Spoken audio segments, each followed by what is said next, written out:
This podcast is recorded on the traditional and unceded territories of the Musqueam, Squamish, and Tsleil-Waututh people.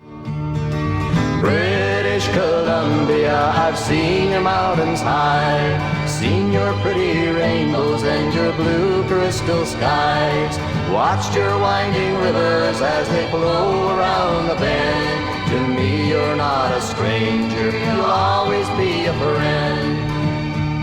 I've walked your snow-capped mountains. Coming to you from the West Coast, this is Politicos. Today is September 24th, 2020, and this is episode 208. I'm Scott Delunderbaum. And I'm Ian Bushfield. On today's show, we check in on the first few days and polls of the election, and we dig into the federal throne speech and the first days of the new session of Parliament. Thank you to the 98 people who contribute every month. Thanks especially to our newest patron, Jacqueline, and to Quinn for upping their pledge. You can join them and support the podcast at patreon.com/Politicoast. And Politicoast is in partnership with BC Today, British Columbia's daily newsletter dedicated exclusively to BC politics. Sign up for a free trial to have unique coverage of the BC legislature and the BC election delivered to your inbox every morning. Listeners to Politicoast enter the offer code CITIZEN for access to a special rate. For your free 2-week trial of the newsletter, go to politicstoday.news/free-trial. And we just actually finished recording an interview with the podcast Ontario Loud, which is an Ontario politics podcast, but we were there to give a bit of a background and briefer on BC politics. That episode will be coming out on Tuesday, so subscribe to their feed wherever you found this podcast and listen to us there, plus all of their takes on Doug Ford and Ontario politics. Let's get into it, and they're off. The election is now 3 days old. The leaders have all done their speeches at the Union of BC Municipalities, which gave us almost nothing other than Wilkinson and Firstenau do not want to be in an election, and Horgan does want to be in an election. I actually feel sorry for all the councillors and various municipal politicians who are working hard for the UBCM stuff, but it's just got completely overshadowed by everything else going on this week. Totally. UBCM is usually a big news story in BC politics, and this week it's just their conference was online and they passed some resolutions. No one's really going to talk about them because election. Wilkinson's speech was up first, and I should say all of these speeches were actually scheduled before the election. They were just scheduled as leaders coming and presenting, and now they just turned out to be campaign stops, which was pretty convenient. Beyond calling the election an unethical power grab, in his word, he did promise that the Liberals would be unrolling policies on crime, homelessness, economy, and he promised some very provocative environmental policies. I think that raised some eyebrows because I don't know what a provocative environmental policy is. I don't know, if he decides to ban oil or something in BC, that might raise a few eyebrows and be provocative. But yeah, it's not exactly clear what that means.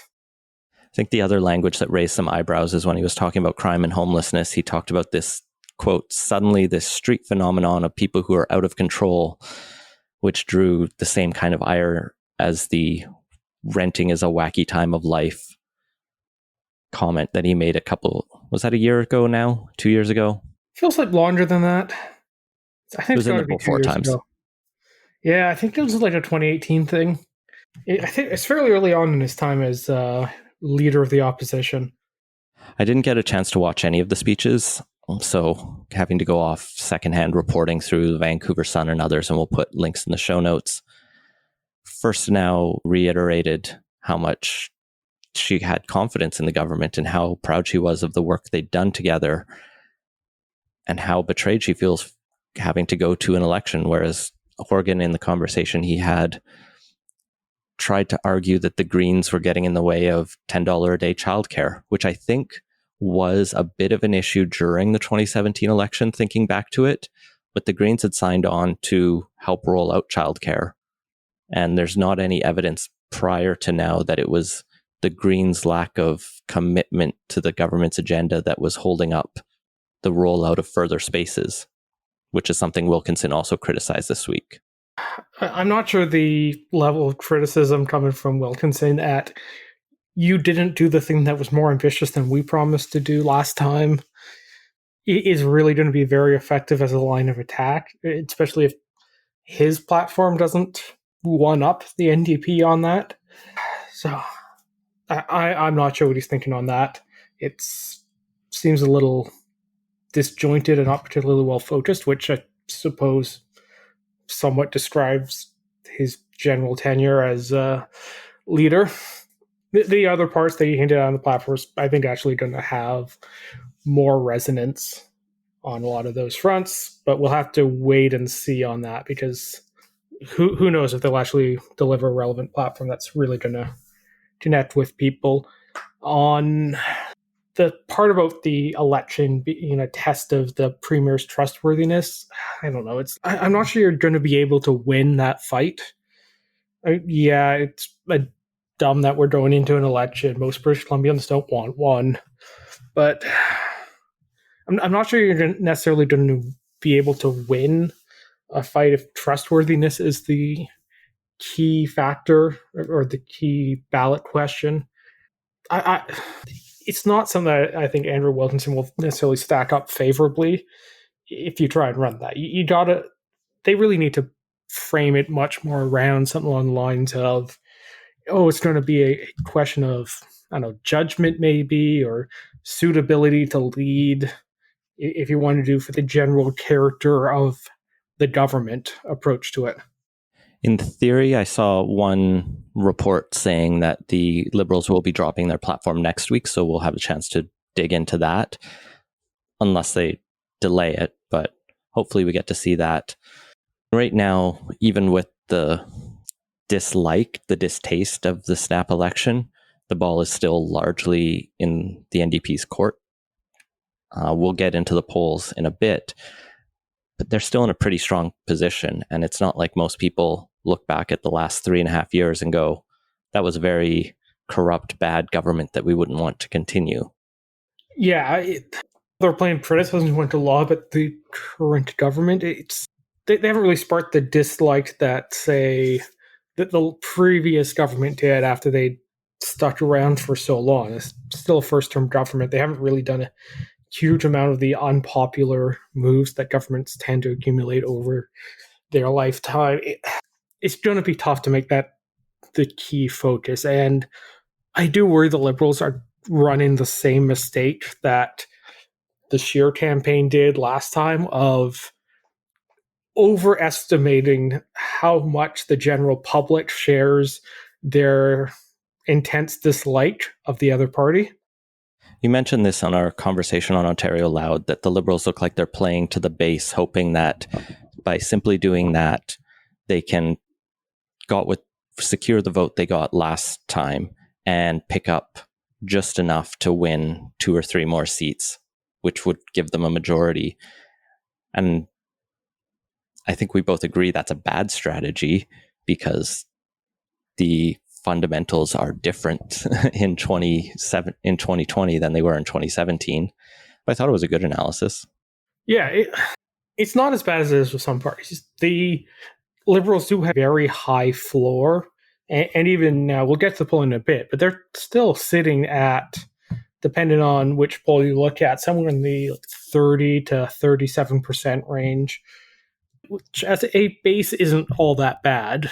The trick is it's the net 10% they need, and it's far from clear that 10% is going to look at the current situation and decide they need a change of government.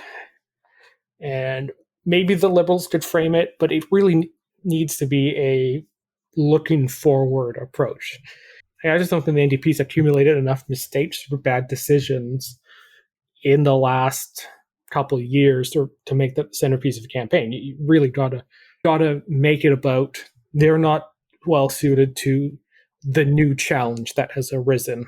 There's stuff that the Liberals could do on that front, but I'm not sure they're really going to be able to pull it out. I think one of the places we see an opportunity for differentiation is in one of the places where the government is still struggling, in part because it's an incredibly difficult file.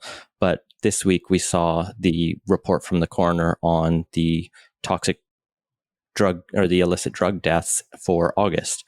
Thankfully, slightly fewer people died in August than in July, only 147 versus 176. But these are still very high numbers. Even in August 2019, we'd gotten down to 86 deaths that month. Still a lot of people dying from tainted drugs. Already over 1,000 people have died in 2020 from toxic drug supply. And COVID has really just blown this up, as we've talked about before. We were starting to turn the corner on the overdose crisis, it seemed like, in late 2019. And now that people had to lock down, they were turning to substance use more and more. This prompted some reaction from the political parties this week. Horgan again tried to blame the Greens for blocking Bill 22. That was the bill to allow for involuntary detention of minors who'd been admitted with overdoses. But this is a bill that the coroner, the public health officers, the Civil Liberties Association, most experts in the field said would not help the situation and may even lead to additional deaths by people refusing to even seek that care. So it's not a great week on the government side for dealing with the overdose crisis. And I don't think we saw strong arguments from the other parties about what they would do differently, though. Yeah, the Liberals have definitely hinted that's going to feature fairly prominently. The campaign stop that Wilkinson did out in Maple Ridge today, I think it was today, maybe being yesterday. Anyway, the campaign stop he did out in Maple Ridge, he apparently talked a bit about that. I think we will see something in the platform. What that shapes up to be, I think it's going to be an open question, but it's going to be a spot of weakness for the current government just because it has proven to be a very difficult file.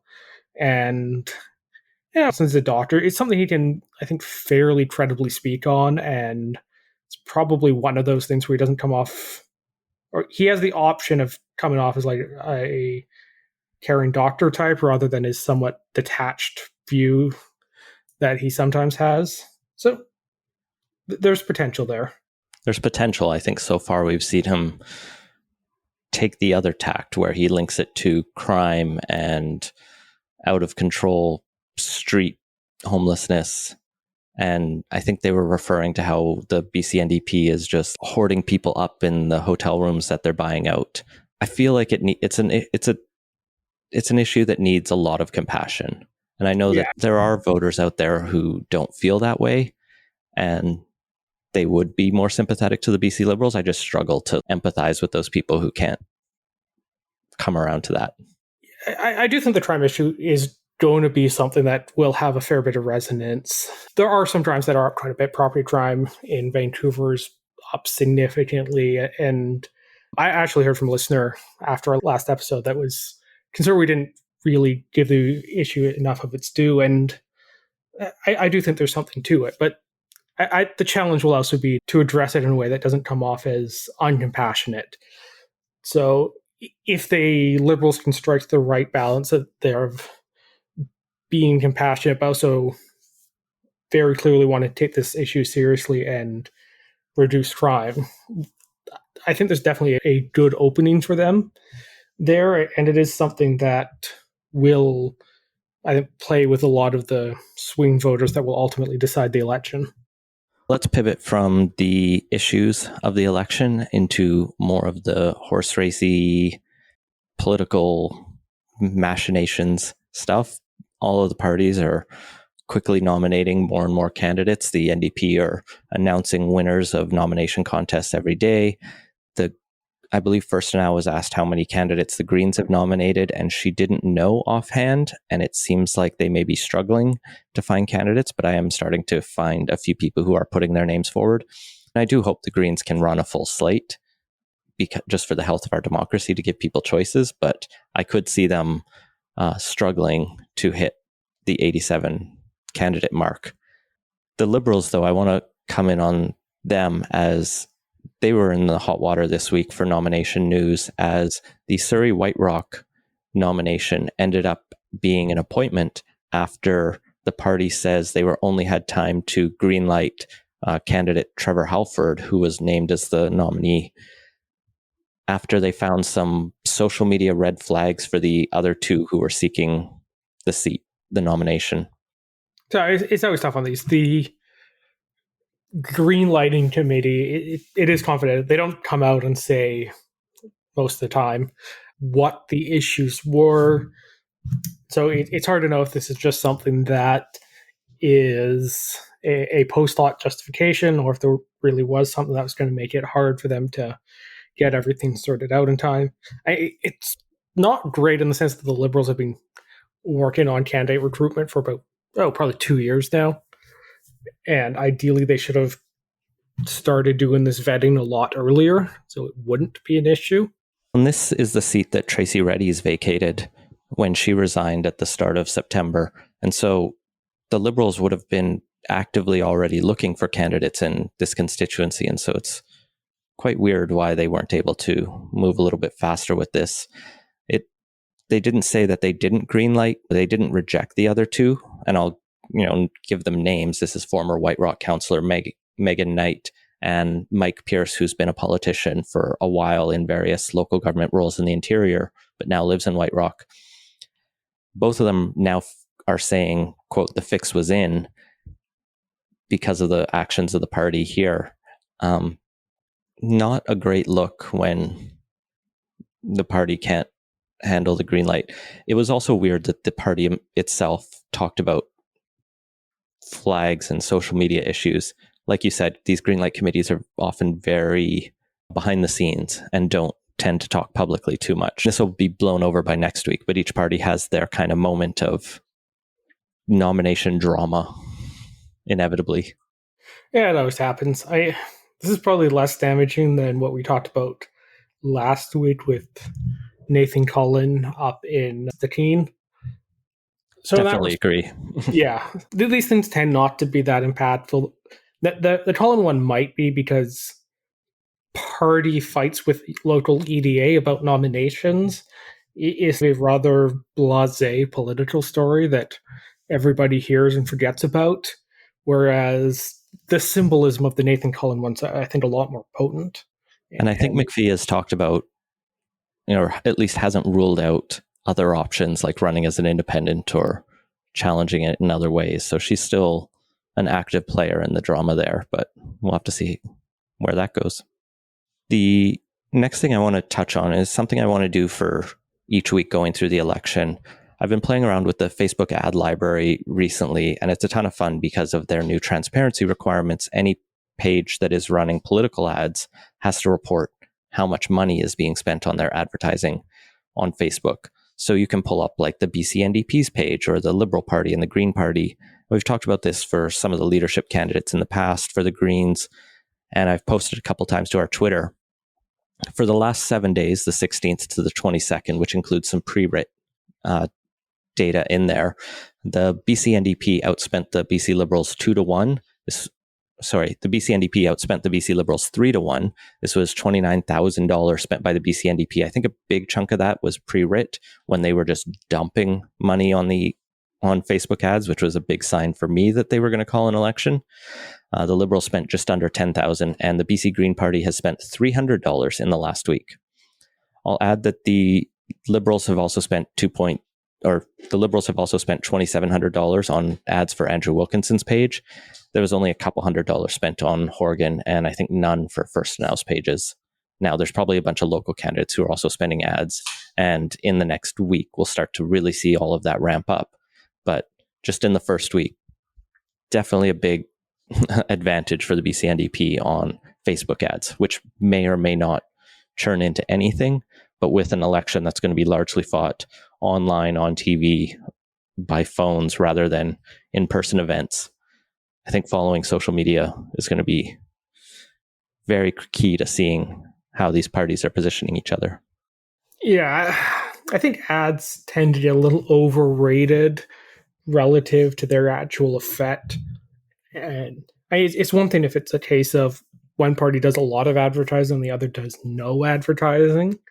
But when you're two parties both getting your ads out there, the relative frequency probably actually doesn't matter all that much in the grand scheme of things. The very small spend by the BC Green Party is the sort of thing that they might want to be concerned about, but The Liberal NDP split on that. The Liberals may be keeping their powder dry for a little later. It's not something I'd be too worried about them now, but if it continues, maybe it might be an issue. Yeah, I look at it partly as a proxy for how much money are they taking in. The Liberals and possibly the other parties will undoubtedly get loans to help cover them in the short term for the campaign, and then they'll fundraise after the election to pay that off. But it's at least a hint that the NDP has a war chest and is happy to spend it, which we already knew, but it's nice to confirm those things. The other big number out this week was that Elections BC has said that 160,000 people have already asked for mail-in ballots, which I think includes both of us now. Yeah, I put in my request for a mail-in ballot on day one.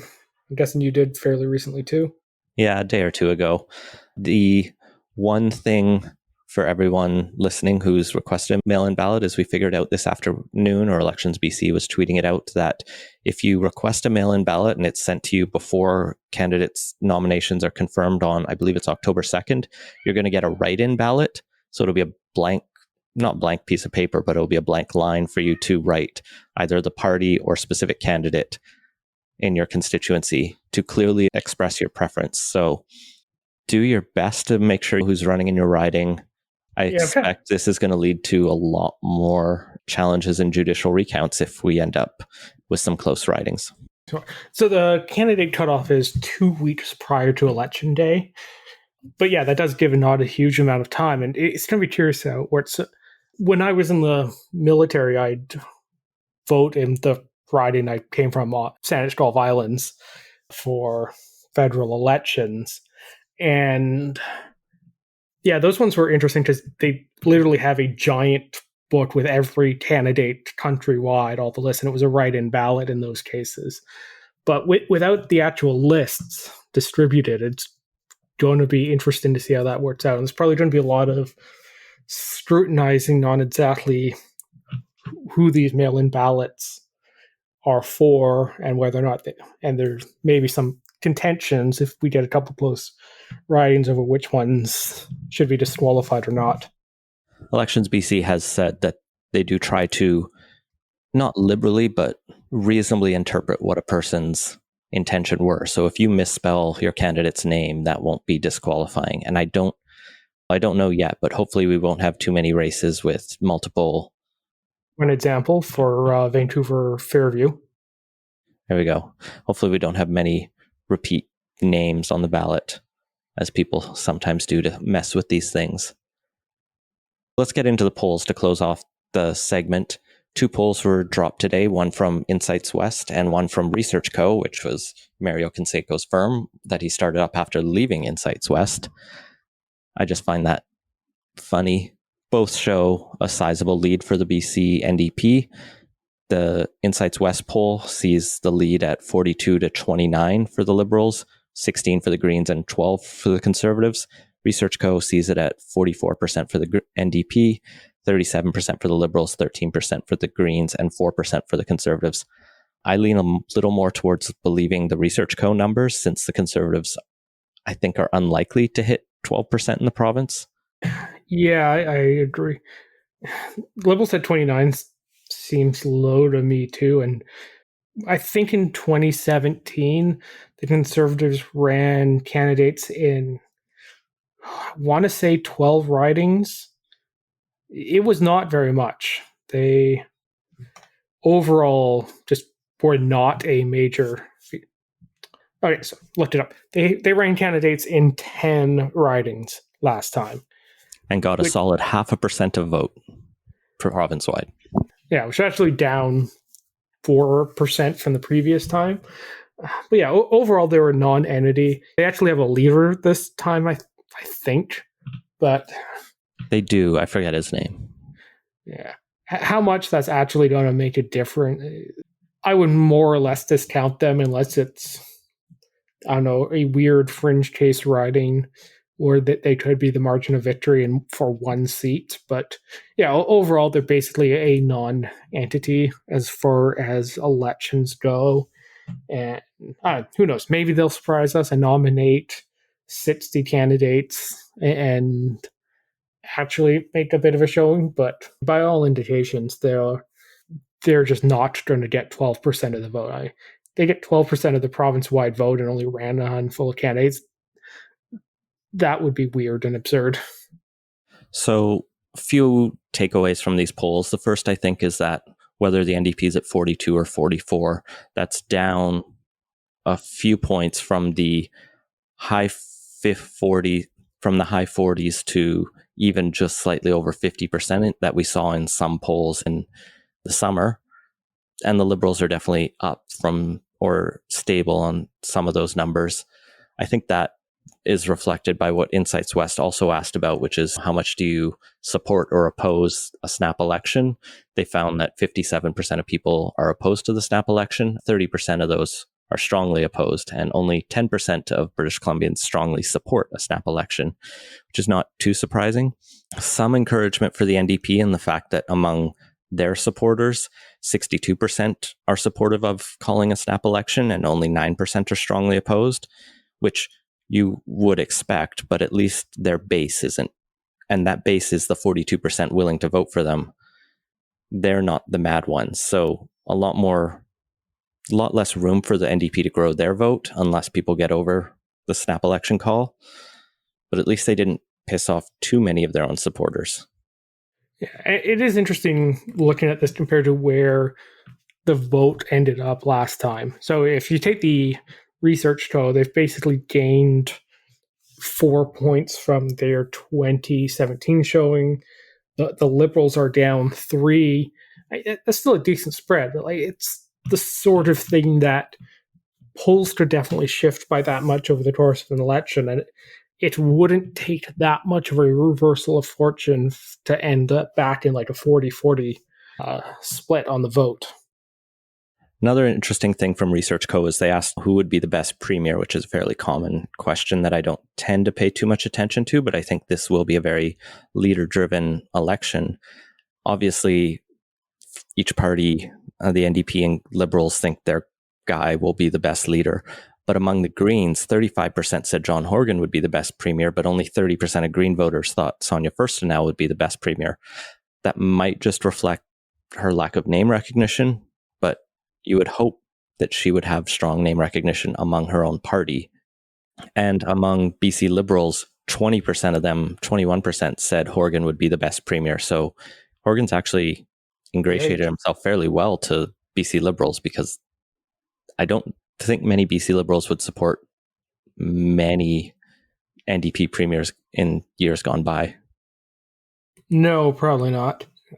That does, I think, somewhat reflect the weakness Wilkinson has with his own party, but it's one of those weird things I could see reversing over the course of an election, especially as partisanship sets in a bit more. So we'll keep our eye out for more polls. If you want to throw us a couple $100, we might run our own to see how that goes, but we'll make those decisions as we go. Let us know if you want us to run our own poll, of course, and anything else you want to hear in our coverage. Moving on to our second segment, much Trudeau about nothing. So, Ian, does the country feel radically different than it did a week ago?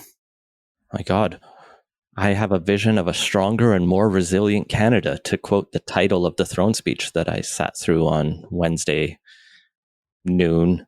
It was a 50-minute speech, and it took forever to get to it because prior to the throne speech, if you've never watched it federally, the usher for the black rod has to leave the Senate where the throne speech is read, take it to the House. Yeah, take it to the House of Commons, bang on the door, drag MPs back to the Senate, and then they can begin. In this case, the Senate is under renovation, so the actual chamber is in a different building. So he had to get out of the building, get in a car, drive across Ottawa, get out, go into the House of Commons, get the half a dozen or whatever dozen MPs who were going to come because they had to reduce their numbers for COVID, get into vans, drive back to the Senate and get in. And it was just like, sometimes ceremony doesn't feel as necessary when it becomes this difficult. And usually the entire Supreme Court justices are sitting right in front of the Governor General. to read it, but this time poor Richard Wagner had to sit there by himself in his Santa costume. The whole thing was surreal. Everyone was wearing masks too, but that was like the least weird thing. Yeah, visually it was quite a bit different than previous years. So it also wasn't quite all the way across Ottawa. The buildings are like 2 blocks apart, but still, it definitely dragged things out a bit. But yeah, the reason I asked that question off the top was because this was supposed to be the big event, the big speech that the Liberals were going to completely refocus their entire policy agenda, put in this like transformational program to really completely redo Canada and transform the country to, I don't know, make it stronger, more resilient, whatever.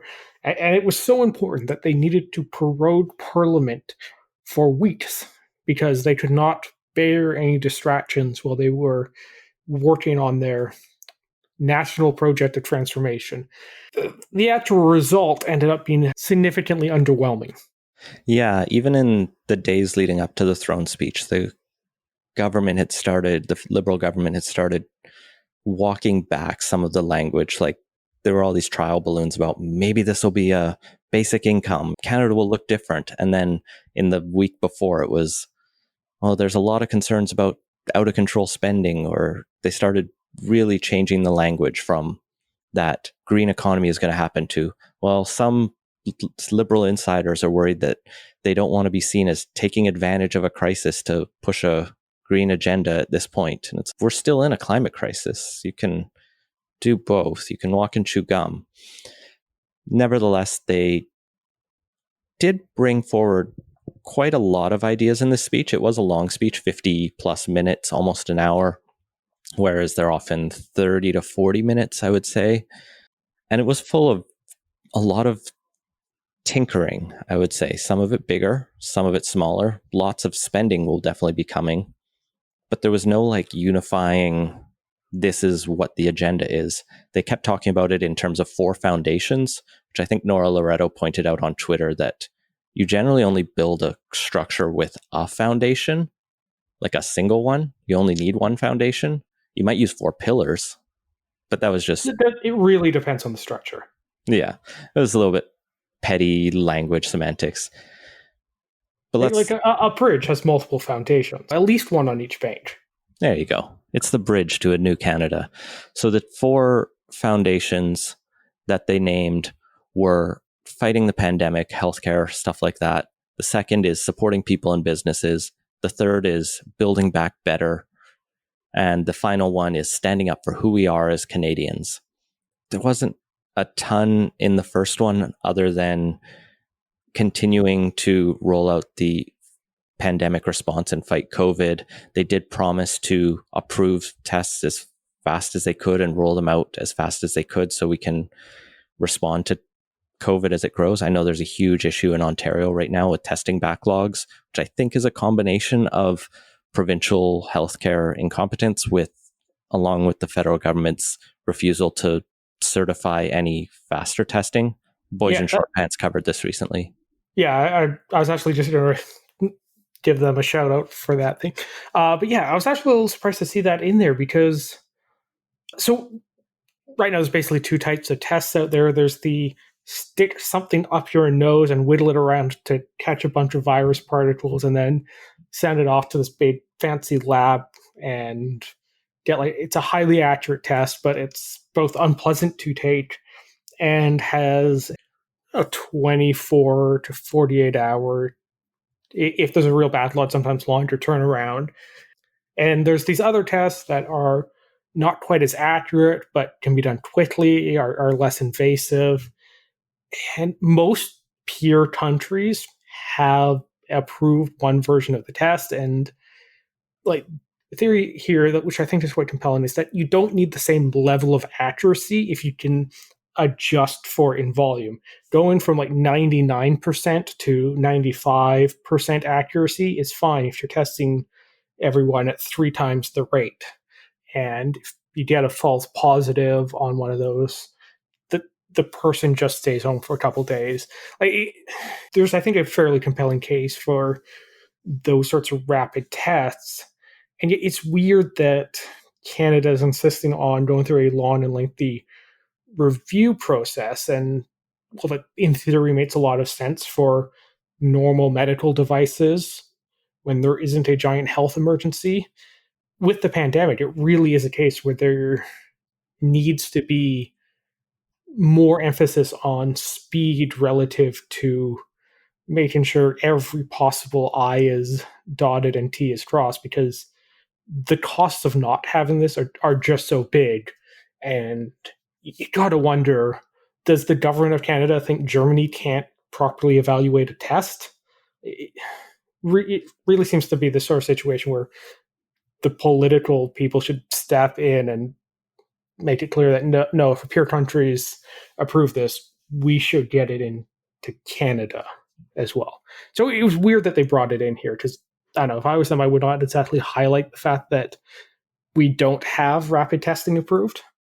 We'll have to see where they go from here. It's a complicated issue, and one that I sometimes am willing to grant a lot more leeway, because I'm not an epidemiologist or an expert in this at all, and the questions are complex. But like you say, other countries have been moving forward on this, so there's something weird here. But bringing it back to the throne speech, let's get into the big spending announcements that make up the bulk of those second and third sections. One of the things people were looking to see in here and was in here was a promise to move forward on childcare. It was really vague. Like, throne speeches are usually pretty vague, but this was just that the government is going to make an effort towards bringing a national childcare approach on, making sure that there is accessible, affordable, inclusive, and high quality childcare. They didn't promise universal, but just that we'd take some lessons from Quebec's approach. So we'll still have to see how that works. Immediately, the provinces were upset because they felt like this was treading on their territory and they just want cash transfers, as always. The same thing came up with pharmacare, where the government promised to move forward with the work that they've been doing on the various studies, but it wasn't clear on what timeline. So both of those are like renewed pledges. Yeah, in fact, that's something that was a theme throughout this, is that there's a lot of stuff that had already been announced. If you cut out everything that had a previous government announcement associated with it, it would have been a 5-minute speech, maybe 10. They were really treading back over what they'd already covered.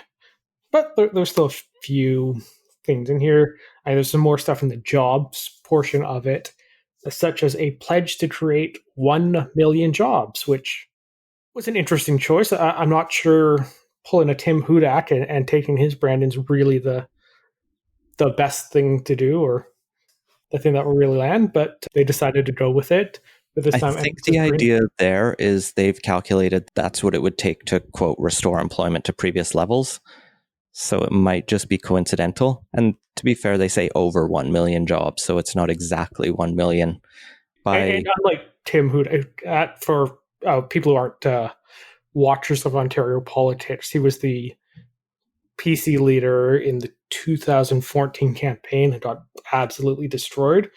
But unlike what he did there, they didn't start their million jobs plan with a promise to cut 100,000 jobs. At least their math is going all in the right direction.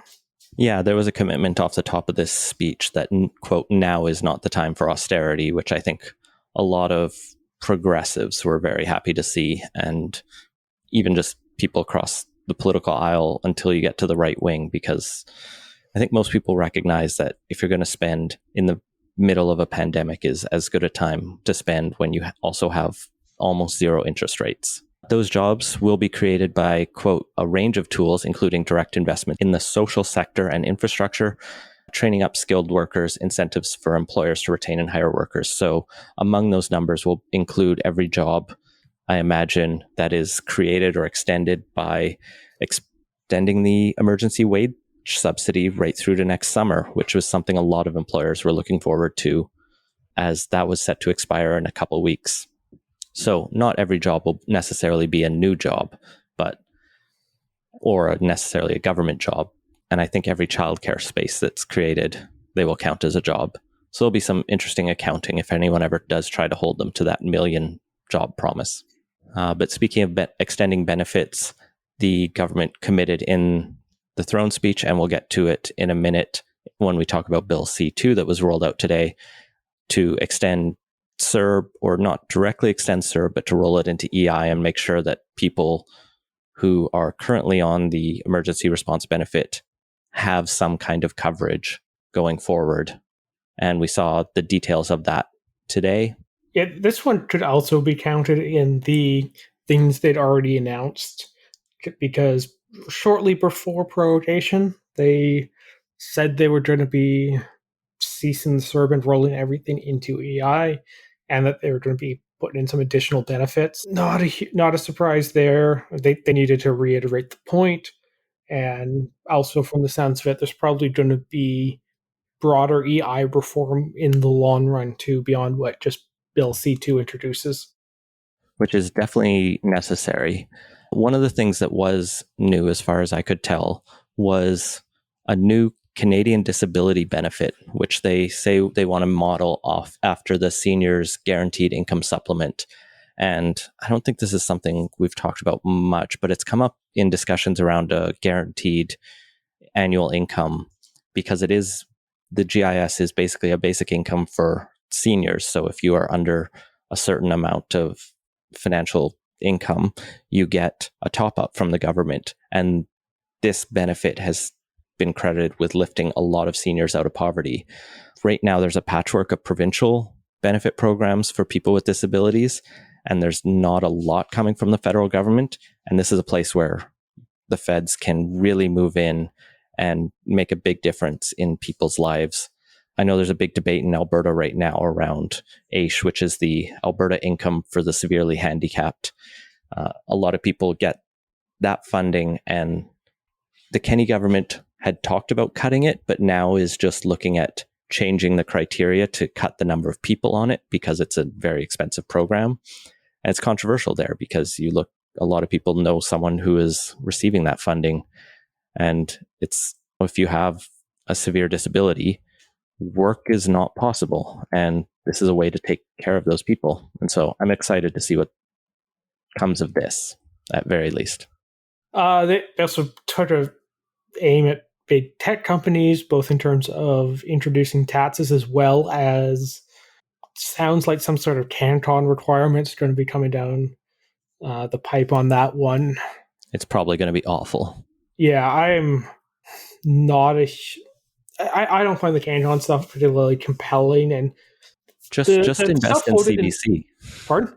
Just invest in CBC and let Netflix do what they want. Even some of the CBC stuff isn't great. I don't know. 22 Minutes hasn't been funny for decades, and there's some really good Canadian programming out there. Letterkenny is great, and there's some good stuff there, but the way it's been talked about in the past, and we'll have to wait to see the final details, it's very much trying to apply like a percentage of content requirements that made sense back when broadcast television was a thing. That doesn't necessarily make sense in this century with modern streaming services. So like the models have to be rethought, and Canada's just not really big enough where it can really exert its own like economic clout when it comes to this sort of thing. So it's going to be tough. Honestly, probably the best way to really get a lot of Canadian culture and have it hold its own against the American influence is you really just need to close the population gap. But that's the sort of thing that's probably a bit outside the scope of the throne speech.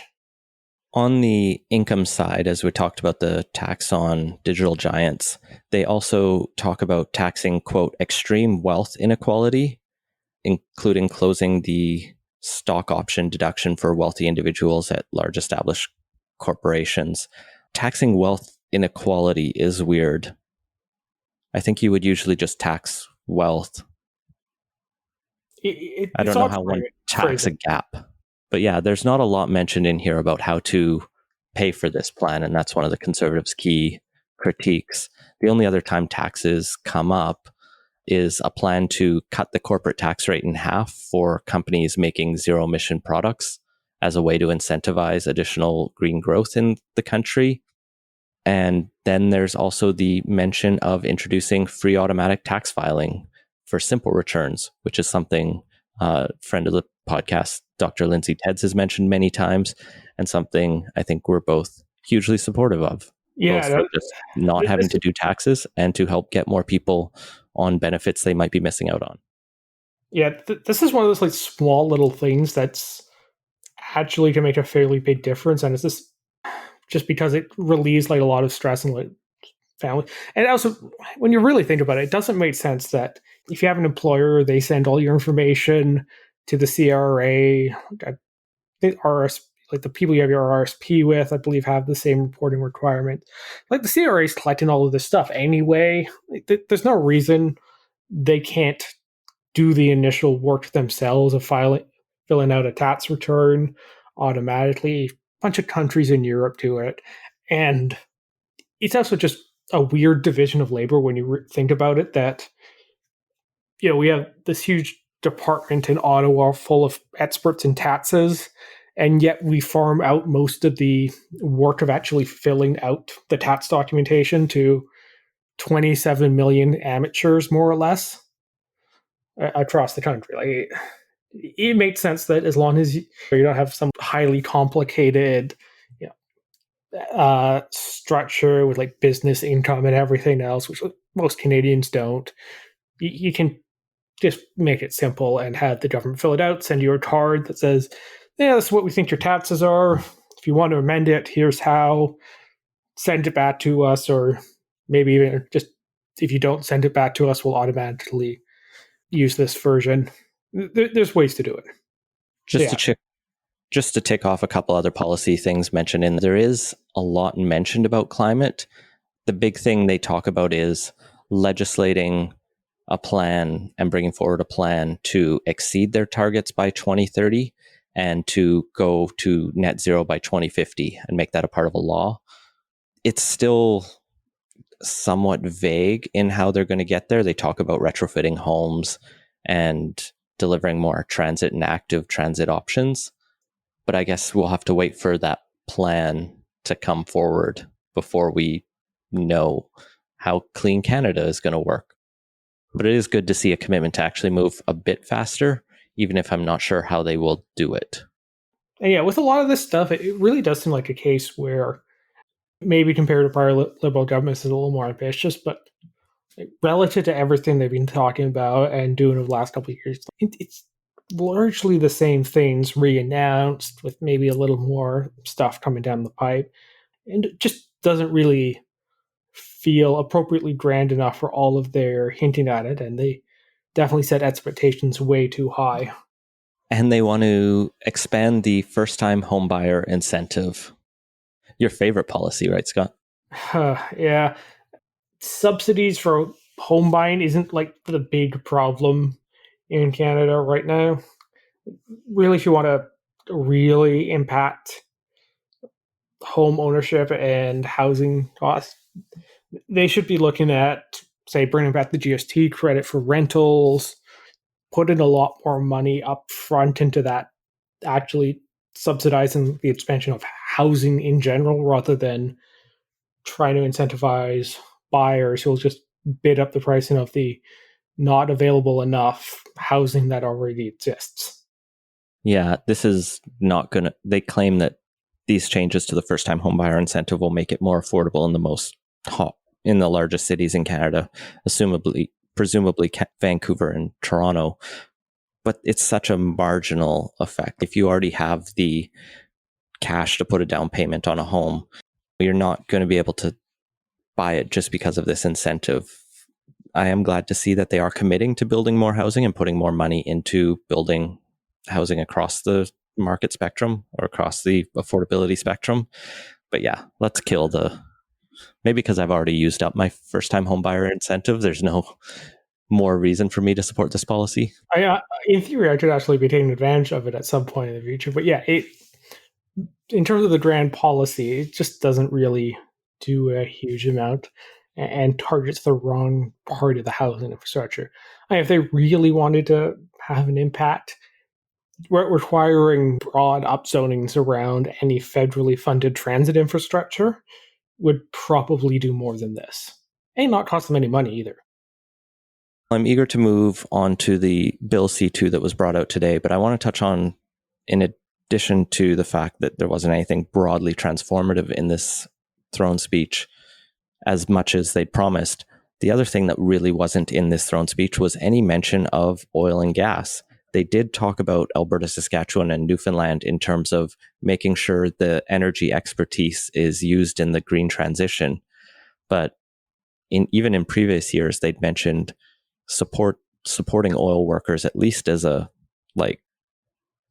attempt to appeal to Kenny. But I guess this may be the throne speech where Trudeau just fully wrote off Alberta, unless Albertans are in for the transition that's coming. Yeah, it's definitely a pivot away from that. It's probably a purely political calculation on the Liberals' part. They are not going to be able to gain anything in the Western oil producing provinces, and because of that, it's not worth putting a huge amount of political capital in that front. The other thing that was noticeably absent was much in the way of the kind of foreign policy stuff. There's a brief section right at the end about it where the speech notes that the global order's undergone some stress and fragmenting, but there isn't really much in how that actually is going to be addressed by Canada. There's a bit about supporting international development, which is fine, but more aid to developing countries isn't really going to help stitch together the global order.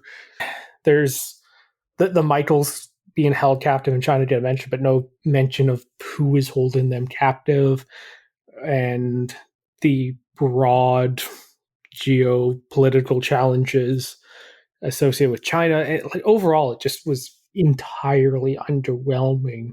And if they hadn't even mentioned it at all, it probably would have not highlighted how lacking that section was.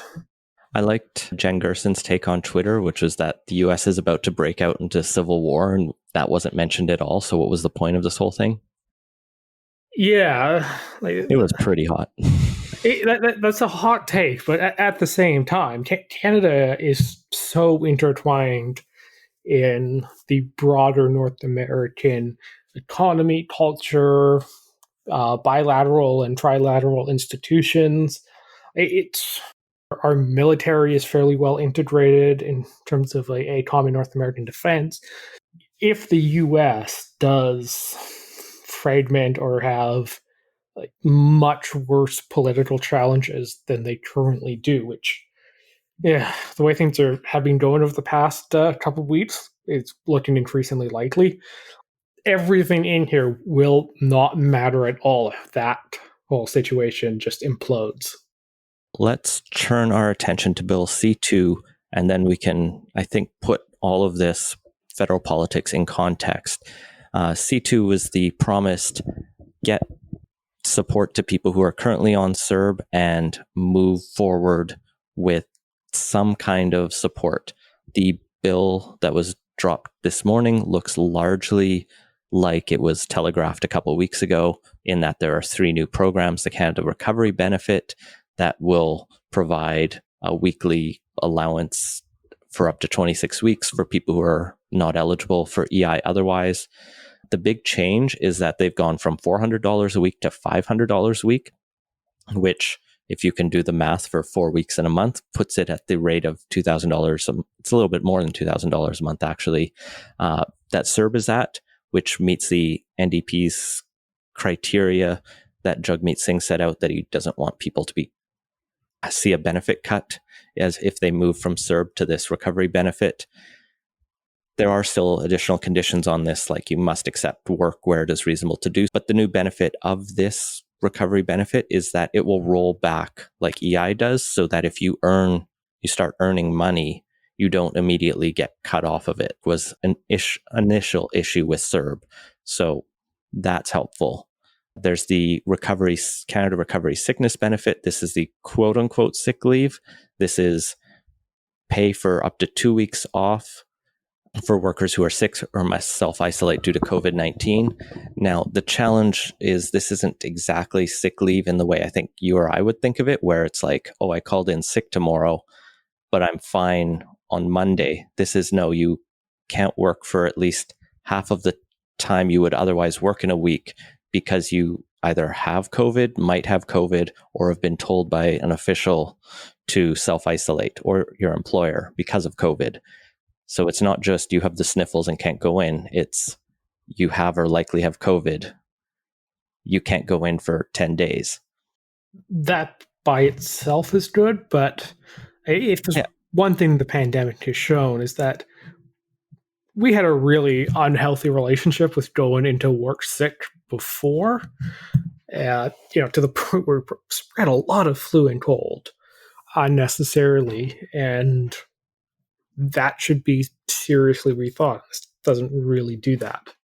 And the third program is the Canada Recovery Caregiving Benefit, which, just like the Canada Recovery Benefit, will cover you for up to 26 weeks. And this is a per household benefit for any worker who needs to look after a child under 12 or a family member who needs to stay home because they can't go to school, daycare, because of either COVID closures there, or those individuals who are under care have COVID, which covers the other realm of people who might need to take time off. So overall, this is pretty good. And I did go through the legislation and some of the backgrounders and found that these three programs will be administered by CRA, which gives me a lot more confidence, because going through Service Canada and the EI system is frustrating as all hell. And if you have to take 2 weeks off and you have to go to Service Canada, and right now I'm still waiting for confirmation that I'll be getting my parental leave that I applied for 3 weeks ago.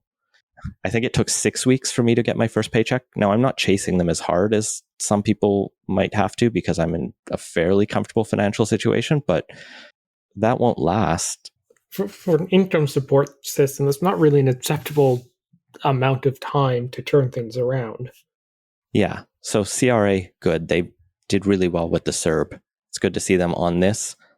The other caveat is all three of these programs will sunset on September 25th, 2021. So they're only in place for a year.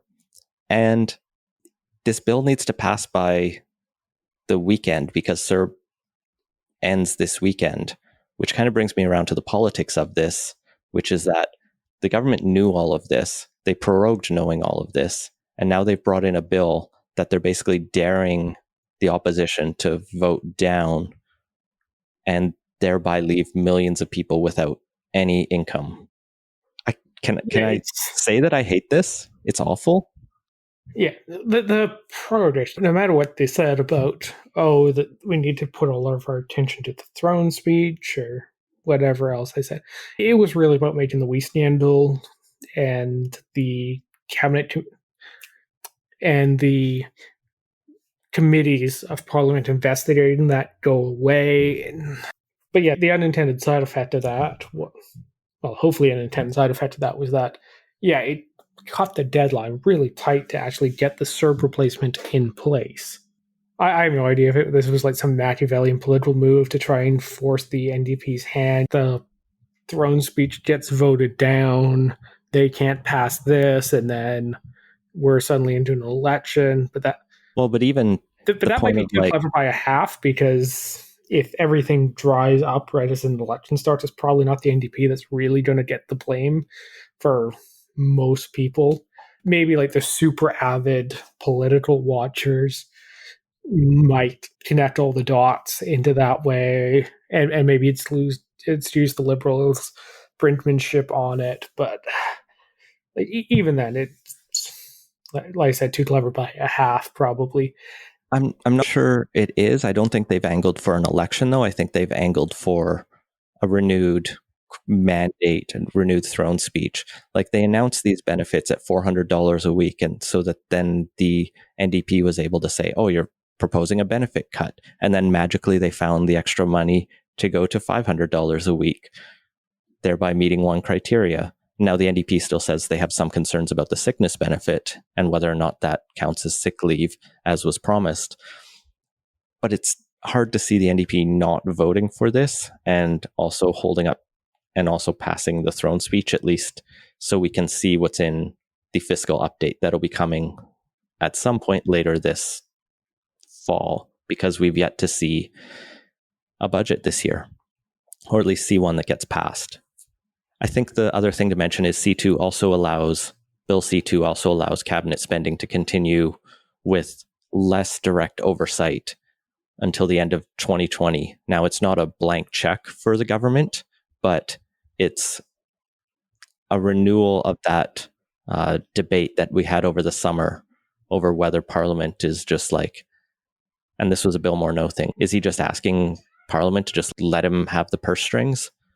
To some extent, yes, because there's no approved budget and we're in an emergency, so the government does need to spend a little bit at will, ad hoc, but yeah, the blank check they were angling for earlier, it was a non-starter then, and I expect we'll see the opposition parties in this minority government trying to start to claw back some of that prerogative of the House to set spending. So that may be the most contentious part of this going forward.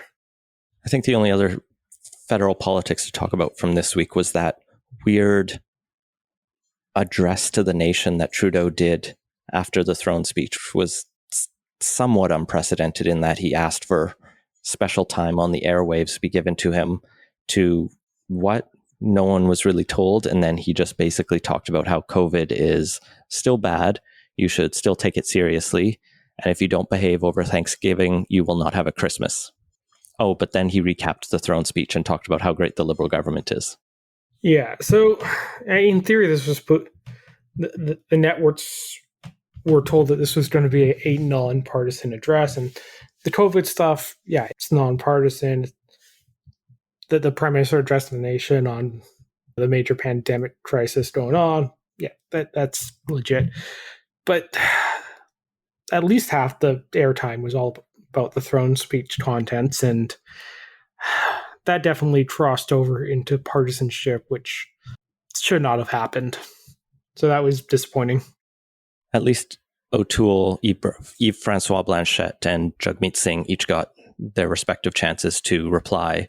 And O'Toole and Francois Blanchette, at least, were looking very well despite their positive COVID tests. So that was good to see them in good health. So O'Toole did a much better job responding to that than his deputy party leader, Candace Bergen, I think she's deputy party, did in the post-throne speech response thing. And honestly, the Conservatives should just front and center O'Toole as much as possible, because the position and a rebranding he's trying to do is, I think, going to be much more palatable to Canadians than your typical Tory has proven to be. And they might as well lean into that, because it was not only has it been night and day since Scheer, but it was significantly better than his own senior party leadership was that very day. So let's turn it to quick takes. And I only have one today, which is I have to touch on the mess that was the Green Party leadership federally this week. It came out on, I think it was Tuesday, that Miriam Haddad was being expelled from the leadership race. She's one of the eco-socialist candidates. And I guess there was a specific debate where her opening statement was, "I'm being expelled. I'm not going to finish this debate." And that just blew up. It turns out it's not exactly clear what exactly she did. The suspicion is that because she had endorsed the BC Eco-Socialist Party over the BC Green Party, that this riled up enough people within the BC Greens and brought disrepute, as it were, to the federal Green Party, in part because the then leader of the BC Eco-Socialists, Stuart Parker, had a number of allegedly transphobic views. He'd gone to bat for J.K. Rowling in a way that people who are fighting hard for trans rights these days don't tend to do. And then when people criticized him for it, kept doubling down in a way that was not good. When Haddad discovered that those were his views, she held back her endorsement of the BC Eco-Socialists, and then he was quickly ousted as party leader. and there's a new leader, and they do plan to run some candidates, but I don't think we'll be checking in on them too much unless they make a big... They're non-entity, really. It's probably not worth any time to focus on them unless you want us to do a repeat of what we did last election, where we talked to a bunch of the fringe fourth and fifth parties leaders. So yeah, if you want another round of that, give us a shout. If not, yeah, we'll probably ignore the eco-socialists because they will be inconsequential in the grand scheme of things. But it's a weird thing for the Green Party to throw someone out over, because Elizabeth May, when she was leading the federal Green Party, endorsed someone running against a Green Party candidate, the federal Green Party candidate. Specifically, this was Jody Wilson-Raybould and the fight in her riding. Like, it was a shitty thing for Elizabeth May to do to a member of her own party and a candidate that party nominated.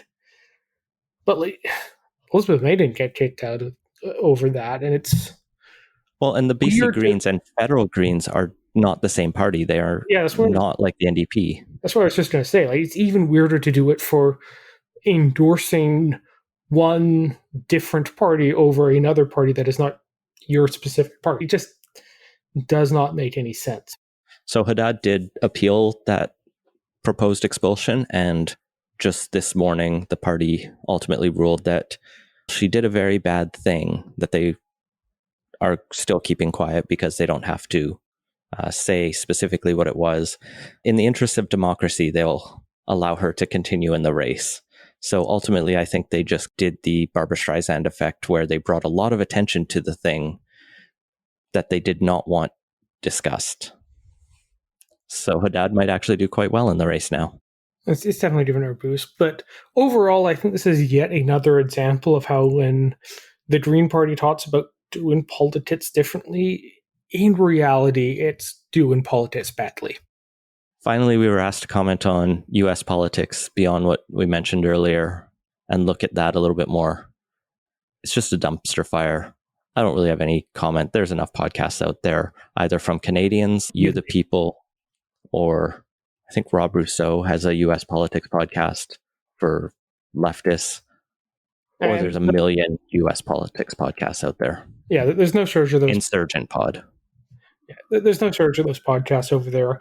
The only comment I can say is that they're in really bad shape. Like the structures of the American political system are not well set up for these particular stresses, and it's legitimately worrying that things could go really badly over the next couple months. And that has been Politicoast. Find links to everything we talked about at politicoast.ca.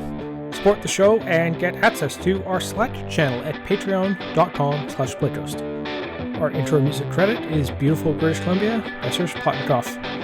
Politicoast is a production of Legend Boot Media, and editing services are provided by CHLY 101.7 FM in Nanaimo. Wash your hands and stay home. Thanks for listening.